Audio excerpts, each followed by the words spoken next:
Well, hello, my friends.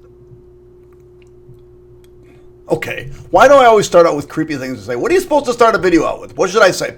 Hi, kids. Thanks for coming today. We're going to learn about mathematics. Or, hi, kids. Today we're going to learn... I got no voice. Okay, all of this stuff can be found at www.n. That stands for Newman. Krause. That stands for Krause. Okay. Infinity. That's how long math class takes. .com. All the videos can be found there. If you're a teacher looking for this information, it can be found there as well on how to get a hold of it. So just as a note, you'll see that this is day 6-2. I already did their day 6-1. The first way I did it, so if your teacher does it this way, make sure you go back and take a look at it. But the first way I did it was using what's called product sum or factor by grouping. So if your teacher uses product sum or factor by grouping, you're going to want to watch the other video, not this one, because it may confuse you.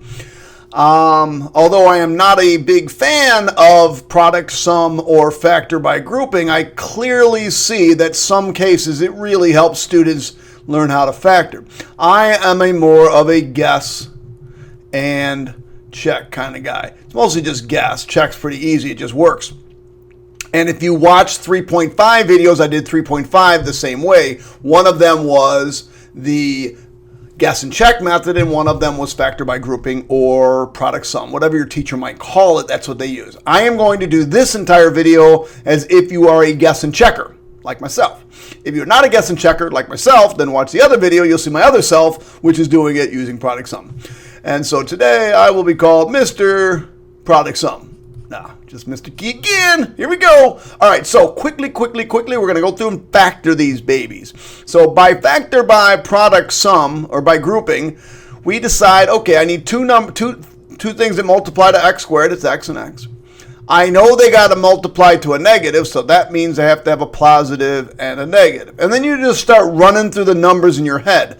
Now, as far as products or as far as guessing and checking goes, you need to start developing some patterns. I talked about this in video 3.5. If this number in the middle is a 1, the two numbers have to be right next to each other. 4 and 5, 5 and 6, 6 and 7, 7 and 8, 8 and 9. There it is. Two numbers that multiply together that are right next to each other, that will give you 72. So the numbers are 8 and 9.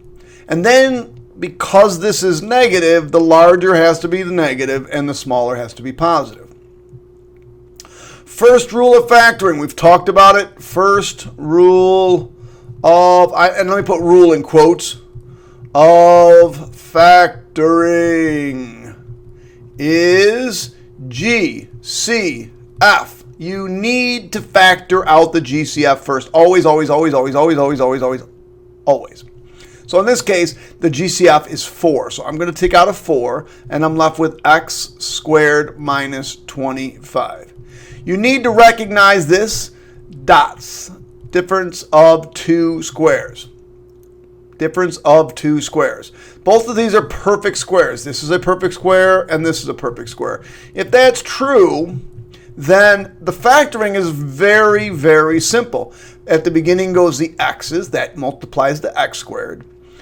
The square root of 25 is 5, so 5 and 5. One's plus and one's minus. Anytime you have the difference of perfect squares, your parentheses are going to be the exact same, only different sign. And later on, I might tell you these are called conjugates.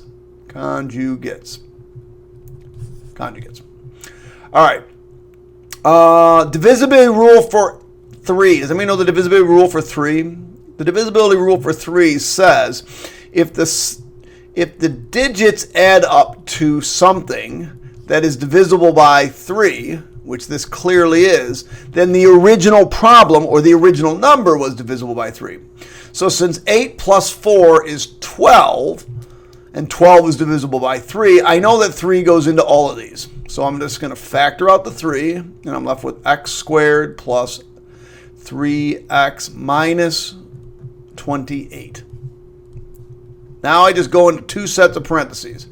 x and x. One's plus, one's minus because I still have a negative. All right? Now, I got to come up with two numbers that add up to 3. So it's positive 3, so the larger one has to be positive. The larger number has to be positive. And so I can go 2 and 14, nope. 7 and 4, oh, 7 and 4, there it is, 7 and 4. Guess and check is just about running numbers in your head. Can you run numbers in your head and get them? And finally, a little bit of hard factoring since there's no GCF. The only way to get 3x squared is 3x times now x. Now, you can't put the signs in here yet. You can't put the signs in here yet. And what I always tell my kids is, pick the easiest way to multiply to 10. Oh, that's 2 times 5. So plug them in, see if it works. See if it works. This is 15, and this is 2. Is there any way to make 13 with 15 and 2? Oh, yeah. Isn't 15 minus 2 13? Sure. And since we want the sum to be positive 15, the larger number being that this is 5 times 3. That's 15, has to be positive, and this has to be negative. So those are the two answers. That's the answer right there. Okay, so here we go. Moving along, moving right. I can't move it. I don't know why it's not moving. Moving, there it is, moving. Okay, so let me bring out my highlighter. I'll bring out yellow. What is the difference between factoring and solving? What is the difference between an expression and an equation? If I tell you to factor your expression, I just want factors. If I tell you to solve an equation, first of all, an equation has an equal sign. That means I'm looking for answers. You need to recognize, is there an equal sign in the problem? If there is, at the end you need an answer. If there isn't, then we simply want you to factor, and going too far is not going to help you. All right, so let's factor this, babies. They're all even, so I can take out a 2. And I'm left with x squared plus 4x minus 45. All right, 2. Now 2 sets of parentheses. And I get x and x. Now, because this is easy factoring, by easy factoring, I'm saying there's a 1 there. I can put the signs in, positive and negative. The larger number has to be positive. Larger number has to be positive. So I need two numbers that multiply to 45. So that's either got to be 3 and 15, 1 and 45, or 5 and 9. That add up, or can give me actually a difference, because they're one's positive, one negative, of 4. And that's this one. Larger one's positive. So what's my answer? My answer is 2x plus 9, x minus 5. Now let's talk about what it would look like if we were doing an equation. So we just factored it. The only difference is this right here. So we just factored it. We said it was x plus 9, x minus 5. That was our answer, because we got that from over here. So these two steps, doing this, would be the same over here. But now I have to take it one step further.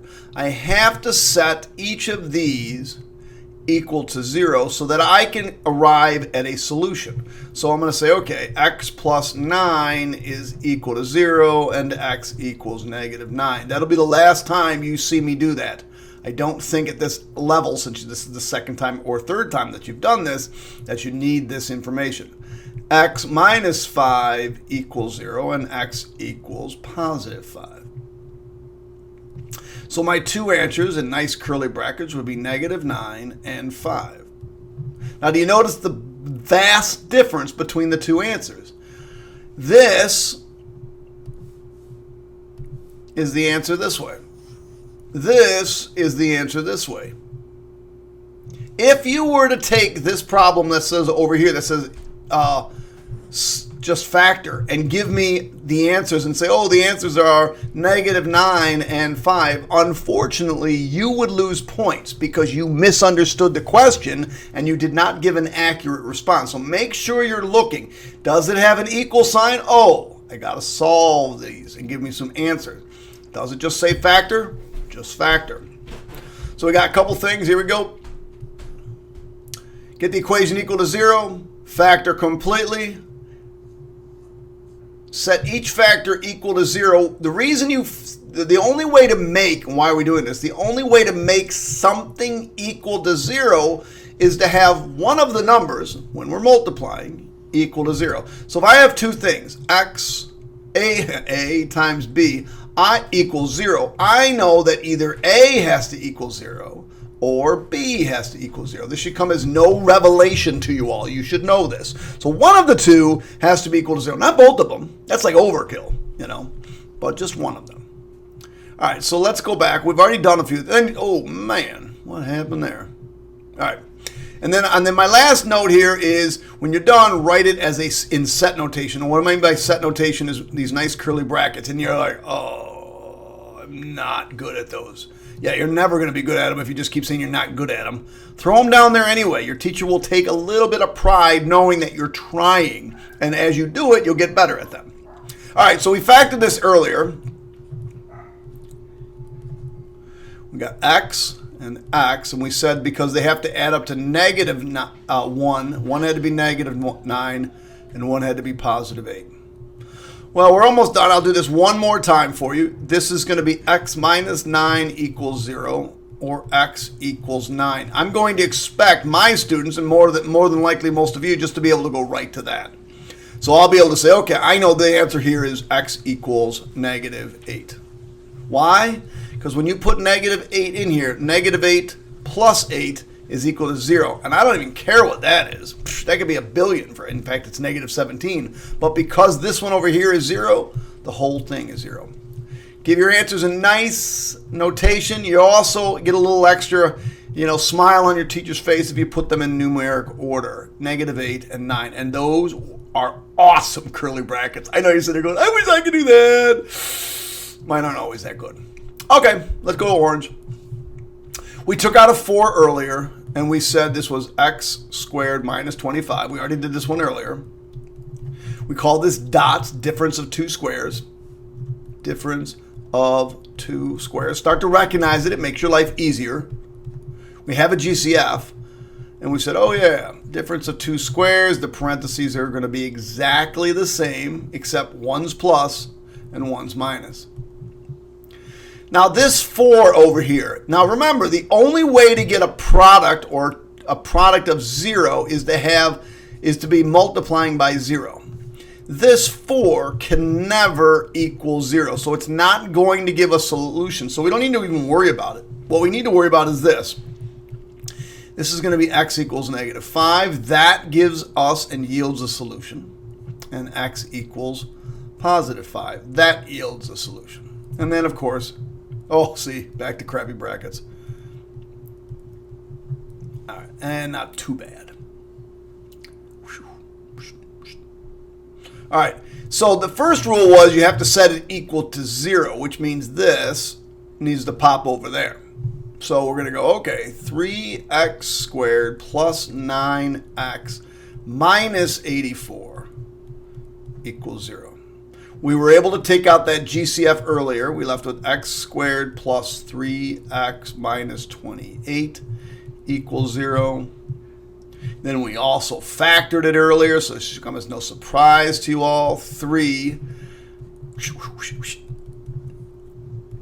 plus 7x minus 4. But because it now has an equal sign, we have to keep going. We need to come up with our two answers, and our answers are x equals, the opposite of this is -7, and x equals +4.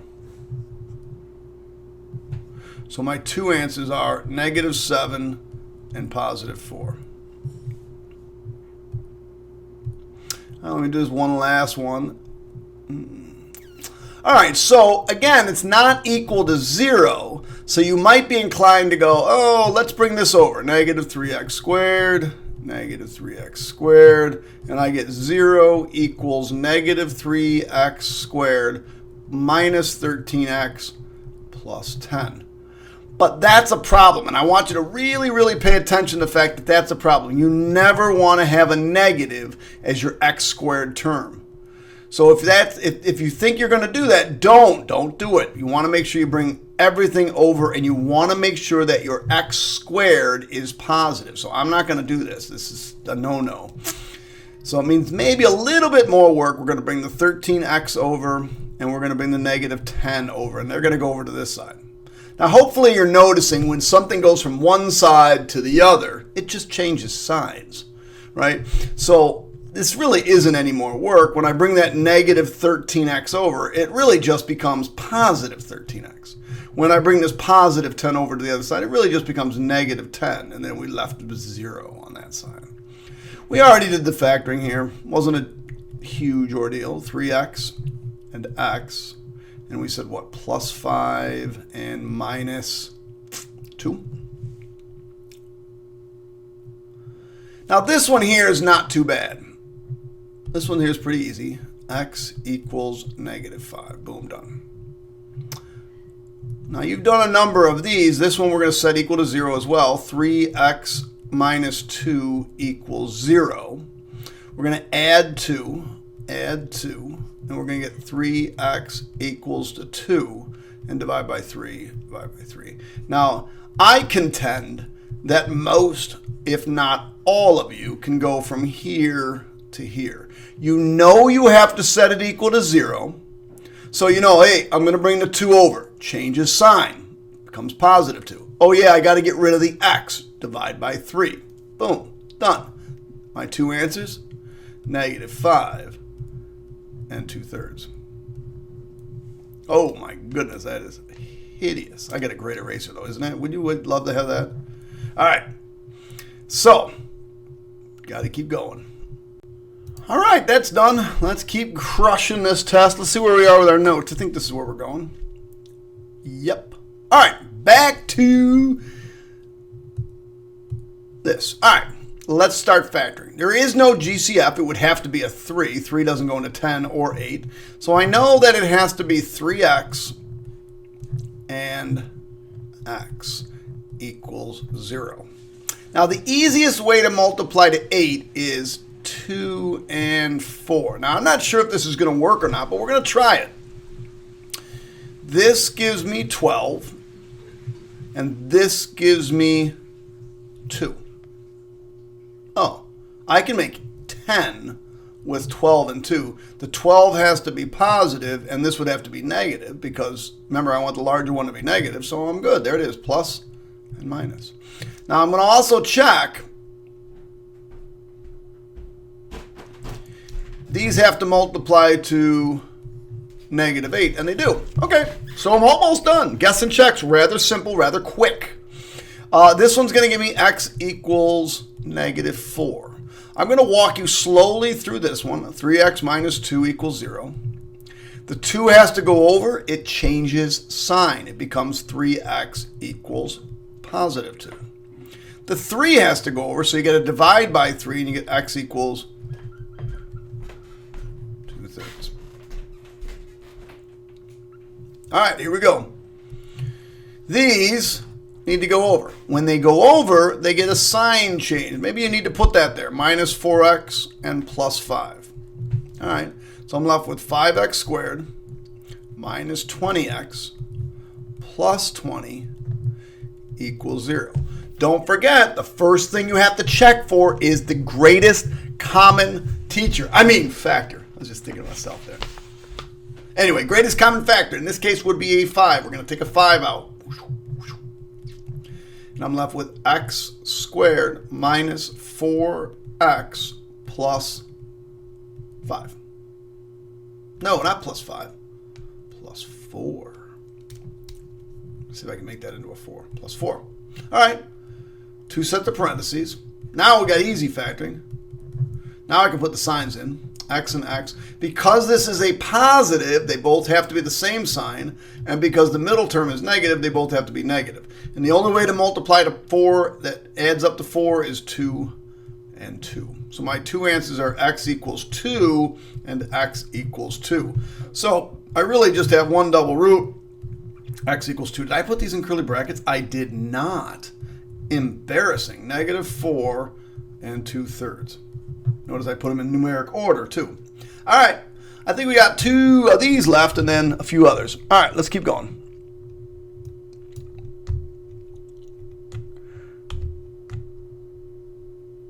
Why can't I get that nicely fine-tuned? Okay, so again, let's try that rule for 9, or for 3.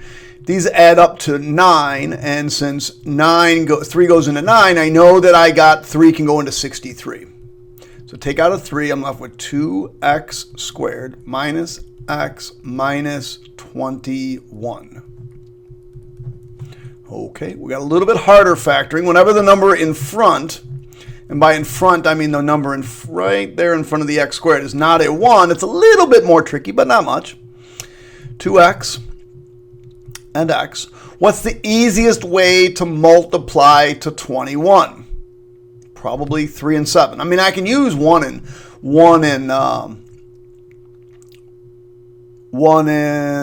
21, but that's probably not going to be it. Let's try 3 and 7. 3 and 7. Let's see if this works. Remember, this is guess, and now there comes the check part. And you can do this part in your head. This is 14, and this is 3. So 14 and 3. Can I make negative 1 with 14 and 3? No way. Not going to happen. Never going to happen. So that didn't make any sense. So let's get rid of that. Oops. What was that? This was 21. Okay, so all I'm going to do is just switch them. I mean, I used 3 and 7, but I'm just going to switch them. Now I'm going to put the 7 here and the 3 here. Let's see if that works. Well, this is 6, and this is 7. So 6 and 7. Can I make 1 with those? I sure can. If I did 7 minus 6, that would be equal to 1, or 6 minus 7, that would be equal to negative 1. This is the one I want, so the 7 has to be negative, and the 3 has to be positive. Okay, got done with that. So now I'm going to give my two answers. My answers are x equals negative 3. Ka-ching. And let's see if we can do this in our head. X equals, when the 7 goes over, it becomes positive, and then we're going to divide by 2. So our two answers are negative 3 and 7/2. Yeah, sometimes I make my 7s like that. All right, let's bring this stuff over. I'm going to subtract x. I'm going to subtract 8. So I get 12x squared minus plus 6x minus 6 equals 0. There is a GCF of 6, because 6 goes into all of them. Now be careful here, kids. This is a trinomial. So when you take out a GCF, you have to end with a trinomial. All right, 12 divided by 6, 2. So it's 2x squared. 6 divided by 6, it's 1, so it's really 1x. And see here, if you didn't think about this, you might be inclined not to put anything here. But remember, a 1 goes there. And don't forget, 6 times negative 1, that's what's going to give you that negative 6 right there. So you have to remember that. Just remember that even if you take everything out, there's probably still a 1 left there. Don't forget that. All right, got a little bit trickier factoring because this is not a 1. So now the cool thing is they have to multiply to 1. Well, there's only one way to multiply to 1. And that one way to multiply to 1 is 1 times 1. Only one way. I mean, there's a million ways, but that's the really way. All right, so this gives me 2. And this gives me 1. And can I make 1 with that? I can, but this one has to be positive, and this one has to be negative. So negative and positive. So my two answers are x equals negative 1 and x equals 1/2. Right? Bring the 1 over. I'm going to walk you through this one because you're going to see why I need it later on. No, that's all right. X equals 1/2. All right. So now we're going to go to this next page. Final page. Final page.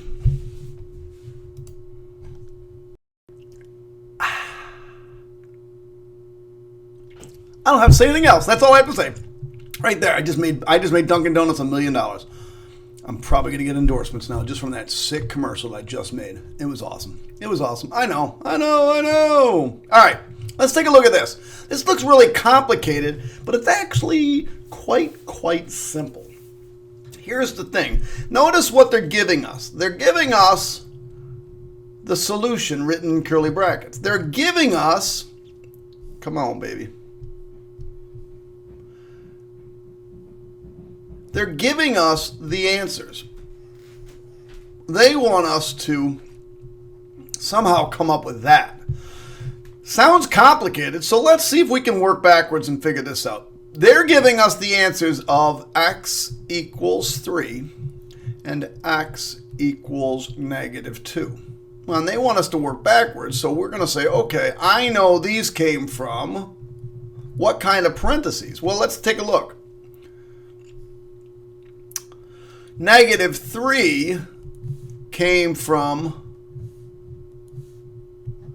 here, right? -3 came from a parenthesis that said +3. This -1 came from a parenthesis that said +1.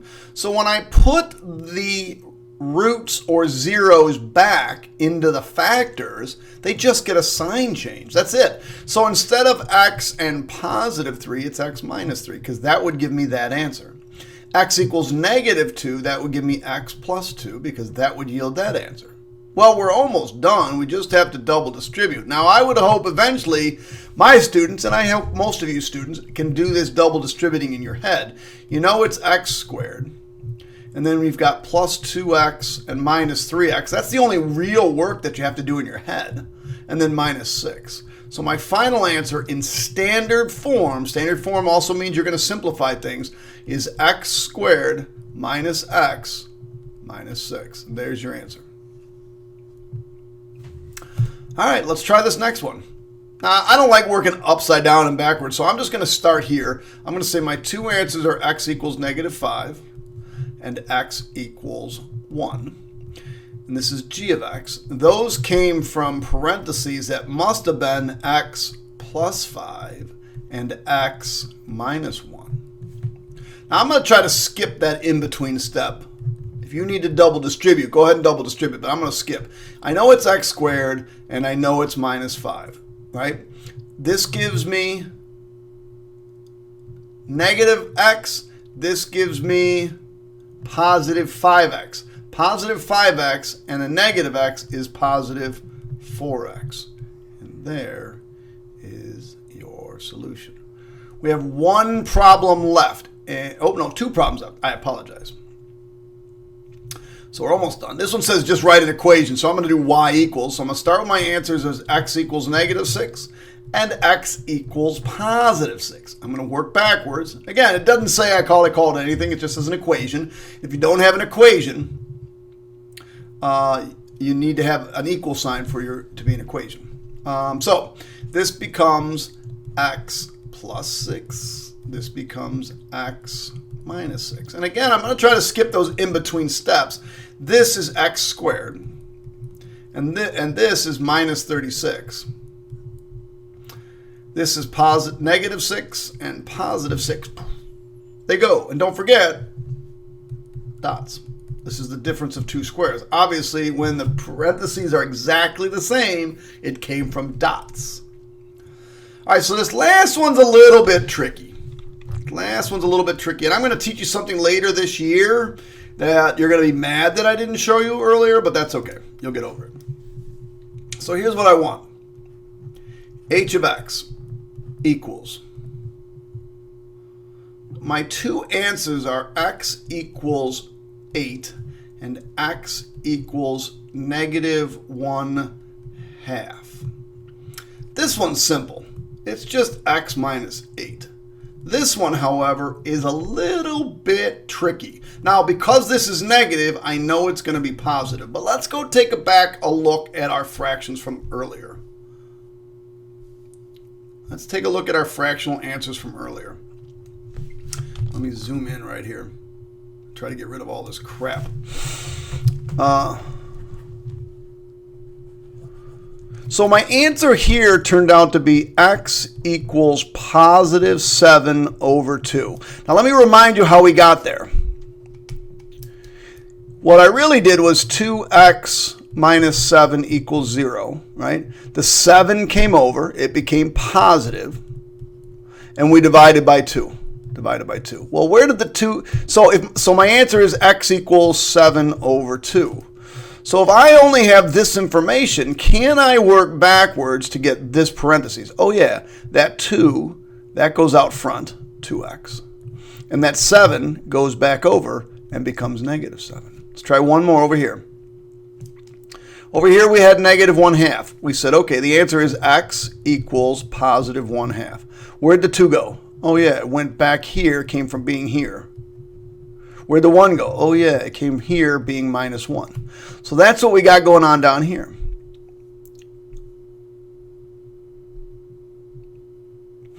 This 2 is going to slide forward or slide back to here and become 2x. And the 1 goes back over and becomes positive 1. So I end up with h of x equals 2x squared. And then this is positive x, and this is minus 16. So minus 16x and positive 1x is minus 15x, and then minus 8. And there's your answer. I hope you enjoyed. Guess and check. Hit the like button. Hit the subscribe button. There's going to be so much cool stuff coming on this year. You're not going to want to miss it. Okay, it's math. It's not that cool, but it's helpful. Very, very helpful. And I hope you appreciate it. And yeah, that's about it.